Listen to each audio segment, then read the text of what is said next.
Hello and welcome to day 7 of our January challenge 2026.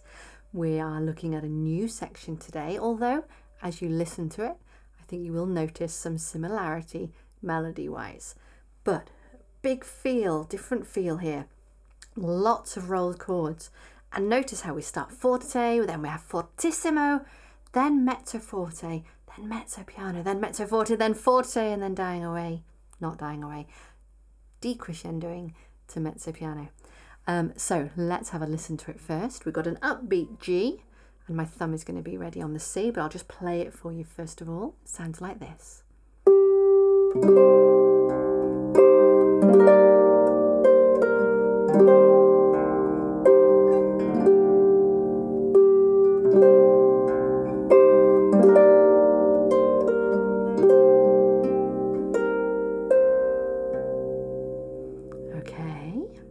So what we have is a variation on that melody. The melody we were looking at in day 4 and day 5. Da, da,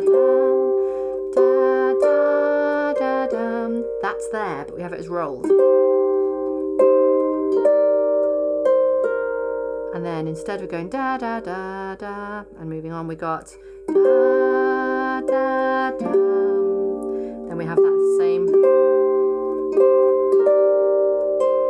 And then an ending, C, B, C. Okay, so it's bringing out that similar melody, dum, da, dee, da, dum, but in lovely rolled chords. The left hand is going to keep leaping down for this bass C every now and again. Every now and again.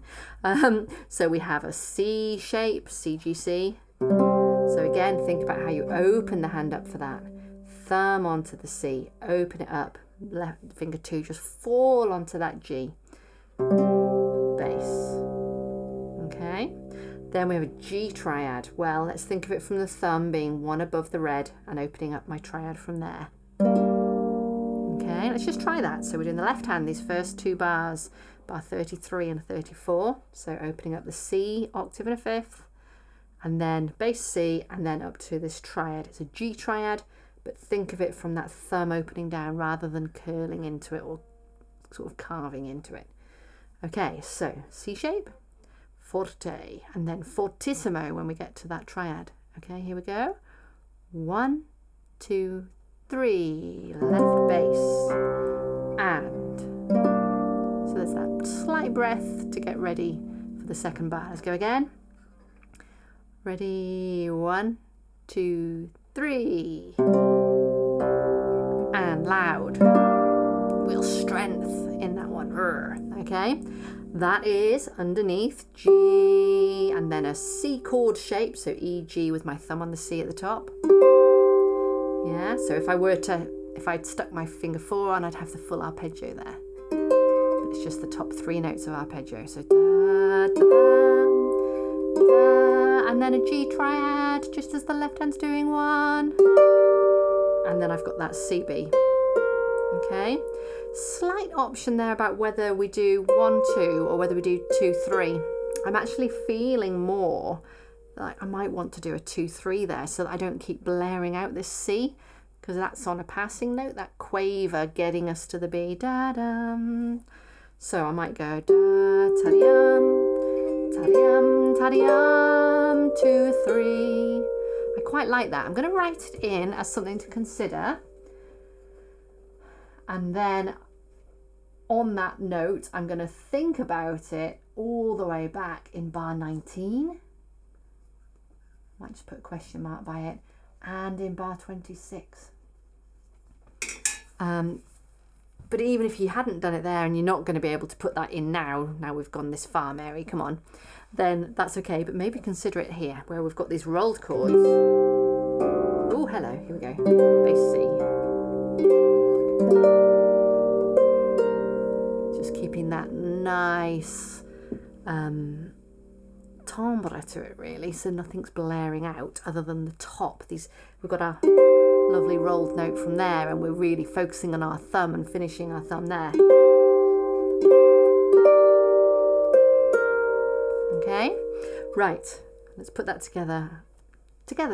So G, ta-dum, Left hand ready on. So think about how you put it on again. Maybe let your shoulder drop away. Octave and a fifth. So thumb and opening up. Okay, and then it's going to jump down for the bass. Take our time. 1, 2, bass. Okay, now with the squiggle that is telling us that it's a rolled chord, notice that they are written next to each chord in the left and in the right, but not joined up across the staves. So they happen at the same time. If I was slowing it down, which I don't really like doing with rolled chords, but if I were, it would be like that. Okay. The reason I don't like slowing down rolled chords is I don't really see it as a fast one of those. I don't see it as just sped up. I see it as its own entity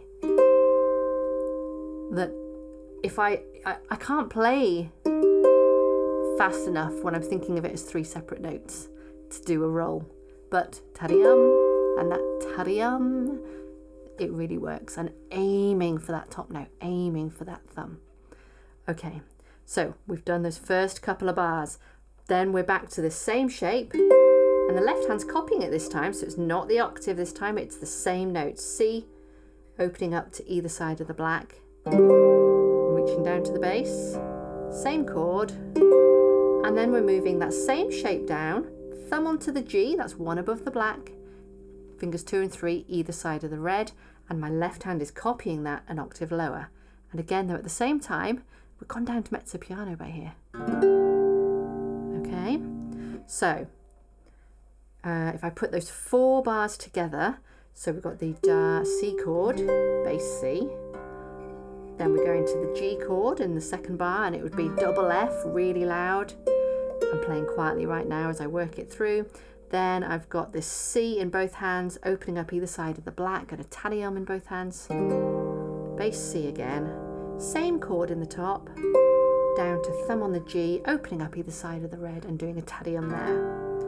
Okay, so let's play that section together. G, C is placed, and my left hand is probably going to get open onto here. Ready? 1, 2.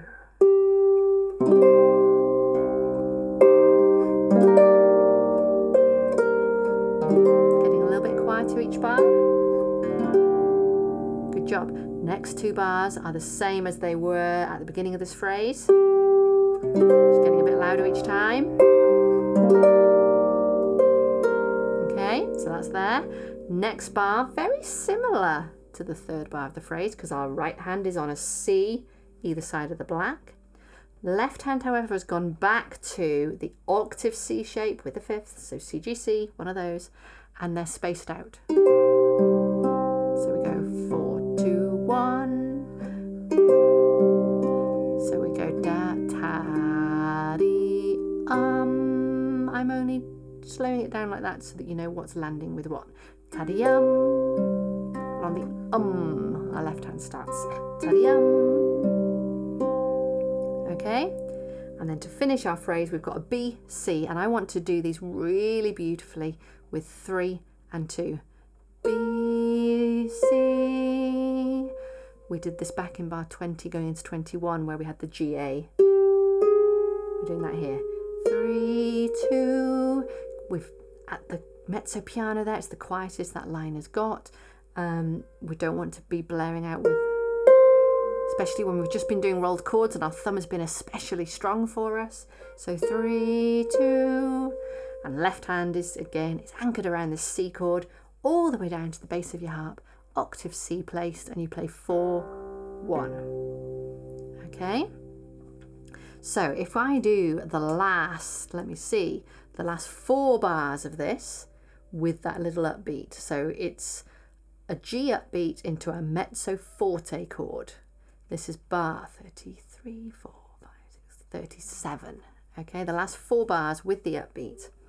Okay, thinking about how I place from the red and opening upwards, letting my shoulders drop away, allowing myself to breathe in and out, not just inhale. Here is our count. 1, 2, 3. G chord,